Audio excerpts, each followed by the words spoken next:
Monsoon theatre group സംഘടിപ്പിച്ച നാടകപ്പെയ്ത്ത് ശ്രദ്ധേയമായി. 2 നാടകങ്ങളാണ് അരങ്ങിലെത്തിയത്. Providence കോളേജിന്റെ ബാർബറസ്, അത്തോളി ഗവൺമെന്റ് UP സ്കൂളിന്റെ ഇഞ്ച എന്നീ നാടകങ്ങളാണ് അവതരിപ്പിച്ചത്.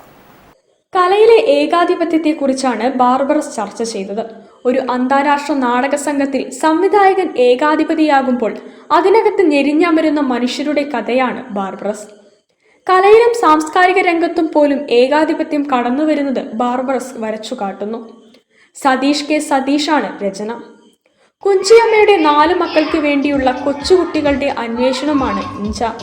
പുതിയ പഠന സമ്പ്രദായത്തെ ചോദ്യം ചെയ്യുന്നതിനൊപ്പം പുതിയ കാലത്തെ കുട്ടികളുടെ ഭാഷയിലൂടെയാണ് നാടകത്തിന്റെ സഞ്ചാരം. കോടതിയും ബാലാവകാശ കമ്മീഷനും തുടങ്ങി പുതിയ കാല നിയമങ്ങളുടെ ചട്ടക്കൂടിൽ കുഞ്ചിയമ്മയും കുഞ്ചുവും എത്തിയപ്പോൾ അത് വേറിട്ടൊരു അനുഭവമായി. VV ഷാജുവിന്റെ ലേഖനത്തിൽ നിന്ന് പ്രചോദനം ഉൾക്കൊണ്ട് പ്രദീപ് കാവുന്തറയാണ് നാടകത്തിന്റെ രചന നിർവഹിച്ചത്.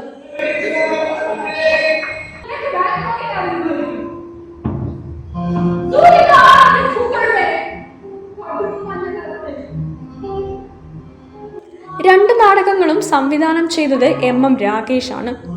ബാർബല സംവിധാനം സുബീഷ് ചേളന്നൂർ, ഇഞ്ച കലാസംവിധാനം Sivan Panniyoorkulam, light design Arun NT, associate director Ramya R, publicity design Raheem Ichoos, സാങ്കേതിക സഹായം രാഹുൽ മക്കട.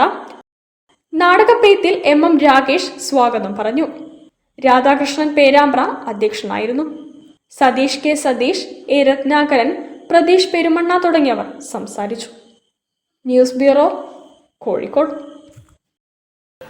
വാർത്തകളിൽ ഒരു ഇടവേള. ക്യാൻസറിനെതിരെ പൊരുതാനായി കാലിക്കറ്റ് സിറ്റി സർവീസ് സഹകരണ ബാങ്കും MVR ക്യാൻസർ സെന്ററും സംയുക്തമായി അവതരിപ്പിക്കുന്ന ക്യാൻസർ ചികിത്സാ സഹായ പദ്ധതിയാണ് മാസ് കെയർ.